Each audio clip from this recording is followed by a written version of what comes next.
आज मैं जा रहा था डी मार्ट में। तो गाइस आज मेरे छोटे भाई का बहुत घूमने का मन था, तो बहुत धूप भी थी। तो छोटा भाई बोला चलो डी मार्ट तो जाके आते हैं। फिर हम लोग आ गए डी मार्ट में और हमने वहाँ पर गाड़ी पार्क कर दी। फिर कर दी डी मार्ट के अंदर एंट्री। और अंदर जाकर देखा तो भीड़ तो बिल्कुल भी नहीं थी, बहुत ही कम लोग थे। मुझे लगा कि बहुत ही भीड़ होगी। फिर हमने ये बास्केट ले लिया और मेरे भाई को ये पाउडर का डब्बा पसंद आ गया था, तो वो बोला मैं ये ले लेता हूँ, और उसने पाउडर का डब्बा भी ले लिया। उसके बाद हम लोग लिफ्ट से चले गए ऊपर की तरफ और वहाँ पर इन दोनों को मिक्सर पसंद आ गया था। फिर हमने वो बास्केट साइड में रख दिया और ये ट्रॉली लेकर मैं और मेरा भाई आ गए इधर शॉपिंग करने। फिर इसको सूझ रहा था मस्ती करने की। मैंने उसको बोला कि मस्ती मत करो, वो तो बोला मैं तो मस्ती करूंगा। फिर मैं बोला रुक मैं वहाँ से डंडा लेकर आता। फिर उसे एक ब्लैक कलर का टी शर्ट पसंद आ गया था, वो बोला रुक जा मैं चेंज कर आता हूँ। मैंने उसे बोला कैसा लग रहा है ड्रेस, तो वो कुछ बोला ही नहीं और सीधे सीधे चल रहा था। फिर हम लोग चले गए लिफ्ट के अंदर क्योंकि हमें घर भी जाना था और बहुत ही देर हो रही थी। तो मेरा भाई बोल रहा था थोड़ी देर और रुक जाते हैं। मैंने उसको बोला तो स्कूल तो जाता नहीं है, चल घर जल्दी से। फिर हम लोग लिफ्ट से बाहर आ गए और मैंने उससे कहा कि ये किताब ले ले, तो वो मना कर देता है। फिर वहाँ से जाकर बोलता है मुझे किताब नहीं चाहिए, मैं तो ये चॉकलेट सिरप लेने वाला हूँ। मैंने बोला किताब तो नहीं ले रहा तू, चॉकलेट सिरप में मत ले, तो उसने रख दिया वहाँ। फिर वो मुझे बोला तेरे तो इस साल बोर्ड के एग्जाम है ना, फिर तूने क्यों किताब नहीं ली, और मुझे बोल रहा है किताब लेने के लिए। फिर मैंने उससे बोला मैं तो बहुत होशियार हूँ भाई। फिर हम लोग चले गए वहाँ से सीधा बाहर की तरफ और ये देखो इसे कुछ भी पसंद आ रहा था। फिर हम थोड़ी देर इधर उधर ही घूम रहे थे, फिर हम लोग कुछ पसंद ही नहीं आ रहा था।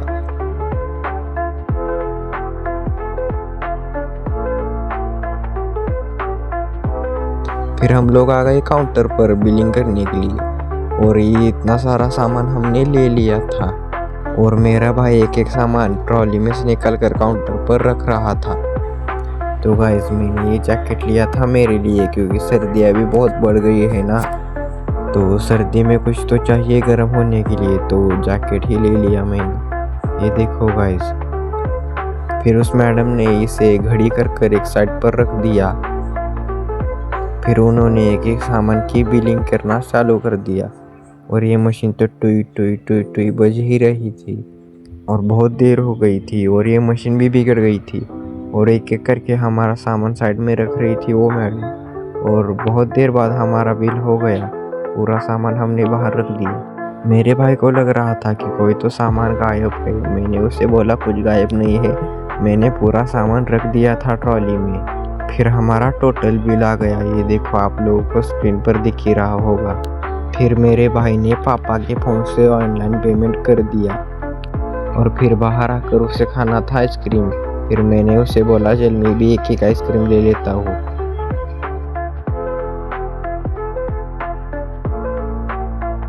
फिर हमें ये आइसक्रीम पसंद आ गया था, लेकिन उन्होंने बोला ये तो अभी स्टॉक में आया ही नहीं है, ये कल से आएगा, आप कोई और आइसक्रीम पसंद कर लो। फिर मेरा छोटा भाई हो गया नाराज, वो बोला कि मुझे वही आइसक्रीम खानी थी। फिर मैंने उसे ठीक से समझाया और दूसरी आइसक्रीम उसने ले ली। उसने एक पसंद की और मैंने एक पसंद की। फिर हम लोग आ गए बाहर पार्किंग में और ये देखो मेरा भुक्कड़ भाई कैसे आइसक्रीम खा रहा है, क्योंकि उसे उसकी मनपसंद की आइसक्रीम मिल गई थी ना, इसलिए वो खा रहा था। फिर हम लोग चले गए घर की तरफ और ये देखो हमारे यहाँ पुल बनाया जा रहा है और ये देखो हमारे शहर का नज़ारा। और ये देखो इसकी आइसक्रीम तो अभी भी तक ख़त्म ही नहीं हुई थी। अरे गाइस उसका मुंह छोटा है ना, वो छोटा भाई है इसलिए वो धीरे धीरे खा रहा है। फिर हम लोग नज़ारे देखते देखते जा रहे थे। खाली गाइस इसने आइसक्रीम।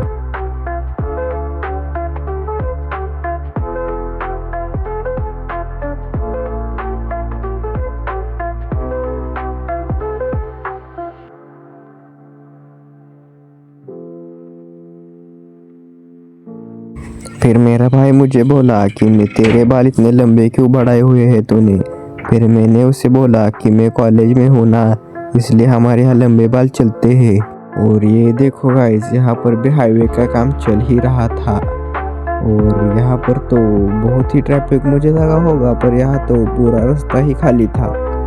फिर मेरा भाई बोला मुझे भूख लगी है, फिर हमने जल्दी से गाड़ी घुमाई रॉन्ग साइड की तरफ से और चले गए होटल की तरफ। और गाइस यहाँ पर रॉन्ग साइड खत्म हो गई, फिर हम लोग आ गए सीधे रास्ते पर। मैंने उसे बोला अगर तुझे भूख लगी थी तो पहले बताना था ना। फिर हम लोग आ गए होटल के बाहर। ये देखो गाइस, ये है मर्दानी होटल। आप लोगों को पढ़ना नहीं आता है क्या? फिर मेरा भाई अकेला ही जा रहा था। मैंने उसे बोला रुक जा, मैं भी आता हूँ, हम दोनों साथ में चलेंगे।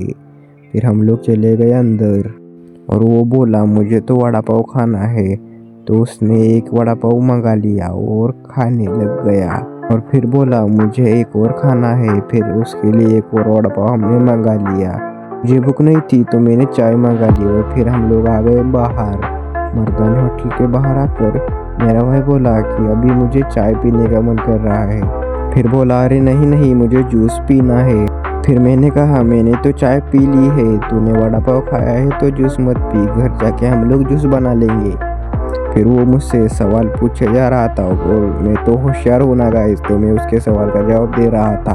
और गाइस हम लोग आ गए हाईवे के पास और वहाँ देखा तो अभी भी काम चल रहा था। मैंने पिछली बार आपको मिनी ब्लॉग में दिखाया था कि हमारे यहाँ हाईवे का काम चल रहा है, तो यही है वो काम चल रहा हो। तो गाइस आप मुझे कमेंट में बताइए कि हमारे यहाँ का हाईवे का काम कब ख़त्म होगा। ये देखो गाइस, यहाँ पर भी काम चालू था और अभी तो यहाँ का काम शुरू ही हुआ है, पता नहीं कब ख़त्म होगा यहाँ का काम। फिर हम लोग आ गए गांव के अंदर और गांव के अंदर आकर देखा तो हमारे रास्तों की हालत तो बहुत ही ख़राब हो गई है। आपको हमारा ब्लॉग अच्छा लगा हो तो लाइक करो, शेयर करो, सब्सक्राइब करो।